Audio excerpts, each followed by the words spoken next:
the universe's existence is necessary for my existence. That seems to be the case, although who knows? I mean, it could be that I could spontaneously pop into existence without a universe, and maybe I have. But greater is the kind of thing that, it's an irrelevant question. The point is, the human brain is remarkably complex, and we don't understand it. The universe is remarkably beautiful, and we don't fully understand it, which is the joy. The joy of not understanding is what makes life worth living, not the joy of certainty that immortality is potentially finite, or the certainty that there'll be 72 virgins in heaven if you blow up the World Trade Center or something. I mean, that kind of nonsense is what stifles, it seems to me, that what makes being human worth being human is it's the uncertainty, it's the mystery, it's not knowing, and that effort to understand this incredibly complex thing, which I admit we may never understand. I mean, some people think that, and physicists are the most obnoxious of all scientists. That's true. No, but, well, I'd say that. But just me. Okay. And I may be the most, no, I can say from experience that I'm not the most obnoxious physicist I know. But anyway, although I'm up there. But now you confuse me. But the point is that we don't claim to know everything. That's the whole point. We don't claim certainty, and that's great. Well, do you claim certainty? No. I don't get that. Are you certain that God exists? No. Good. I mean, this is so crazy, Lawrence. You do this all the time in contrasting science and religion with these false dichotomies. Well, you demonstrate them. I think not. I mean, I would say that science and theology are very similar in that they're both on a quest for understanding. Christian faith is not a brain-dead faith. It is a rational, inquiring faith. St. Anselm had a slogan, Fides quaerens intellectum, which means faith seeking understanding. And so, like science, which we as Christians celebrate, theology is also embarked on the process. I'm going to ask you a question I've asked other theologians. Yeah. I don't think I've ever asked you this question. Maybe I have. No, but you've asked others. You know the question. You're prepared for the answer. Good.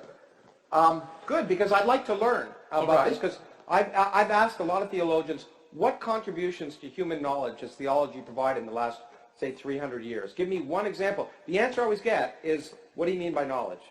Now, if I asked a biologist or a chemist or a historian, I get a different answer. Yeah. Okay. Theology is the queen of the sciences. The proper object of theology is God.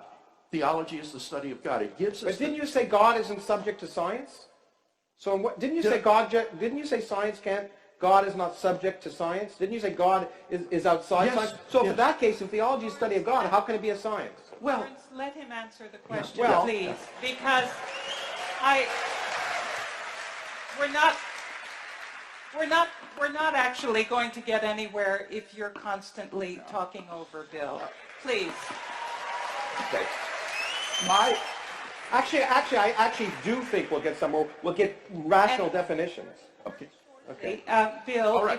if you can I'll respond, try to be succinct. and then we will go to the questions from the floor. Theology students from Germany often wrestled with the question, is theology a Wissenschaft?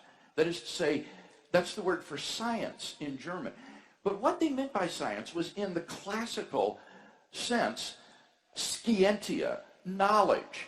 And certainly theology is a source of knowledge. It gives us knowledge of God, his existence and nature, what he requires of us, what our moral obligations are to him, how to find eternal life and forgiveness of sins.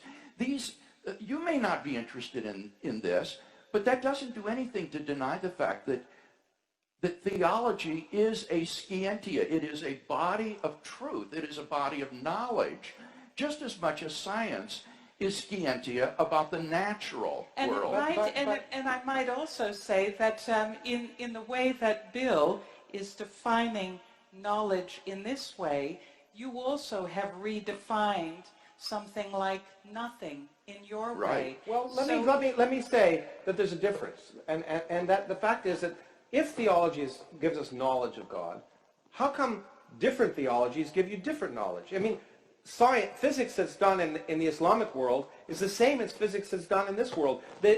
Balls fall, Newton's laws work. But in fact, theologians of different religions come up with completely inconsistent views of what God is and what eternity is. And so if it really is knowledge, it's very particular to where you grew up. Well, but you celebrate uncertainty, right?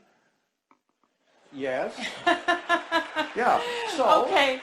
Well, so what's the, why, just as quantum physicists have at least 10 different physical interpretations of But the they're not equations of inconsistent. quantum mechanics. They're not. The difference is, if two scientific ideas are inconsistent, one is right and one is wrong, or they're both wrong. Yeah. They're not both right. But Lawrence, I'm not a relativist. I'm not a pluralist. I think that the same holds for theology. And you In think fact, I am Christianity is right and Islam is wrong. I am gratified to hear you affirming the law of contradiction here and affirming the laws of logic. So Islam is wrong.